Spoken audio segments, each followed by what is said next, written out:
কারফিউয়ের কারণে ক্রেতা না থাকায় দিনাজপুরে আম নিয়ে বিপাকে পড়েছেন ব্যবসায়ীরা। সংরক্ষণাগার না থাকায় লোকসানের মুখে পড়েছেন তারা। এছাড়া কয়েকদিন ধরে বন্ধ জেলার বাইরে আম সরবরাহ। সমস্যা সমাধানের দাবি জানিয়েছেন ফল ব্যবসায়ীরা। দিনাজপুর সংবাদদাতা একরাম তালুকদারের প্রতিবেদন, জানাচ্ছেন আফরোজা সুলতানা।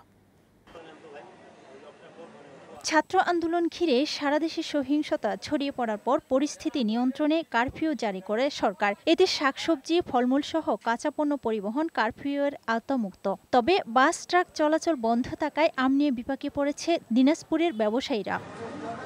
কারফিউয়ের কারণে বাজারে ক্রেতা না থাকায় আম বিক্রি করতে পারছেন না ব্যবসায়ীরা। এতে লোকসানের মুখে পড়েছেন তারা। কারফিউর মধ্যে আমাদের আমের বাজারের অবস্থা খুবই খারাপ। অনেক দোকানদার দোকান খুলতে পারতেছে না। আমাদের আম পচে যাচ্ছে, আম বিক্রি হচ্ছে না, লোকজন বাইরে যাচ্ছে না কারফিউর জন্য। সংকট মোকাবেলায় প্রয়োজনীয় পদক্ষেপ নেওয়ার দাবি জানিয়েছেন ফল ব্যবসায়ীরা। অন্তত কাঁচামালের জন্য ট্রাকের ছাড় দিক প্রশাসন বা সরকার, এটার ব্যবস্থা করুক, এটাই আমাদের দাবি।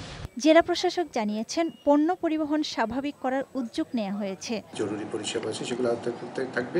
কাঁচা পণ্য, খাদ্যদ্রব্য এগুলো অবশ্যই কারফিউর আওতামুক্ত। কৃষকরা এগুলো পরিবহন করতে পারবে এবং ট্রাকে যে পরিবহন হবে সেক্ষেত্রে কোনো বাধা দেওয়া হবে না, এগুলো চলমান থাকবে। দিনাজপুরের 1.5 শতাধিক ব্যক্তি আম ব্যবসার সাথে জড়িত। তারাই সারা দেশে আম সরবরাহ করে বলে জানান সংশ্লিষ্টরা। ডেস্ক রিপোর্ট, বৈশাখী সংবাদ।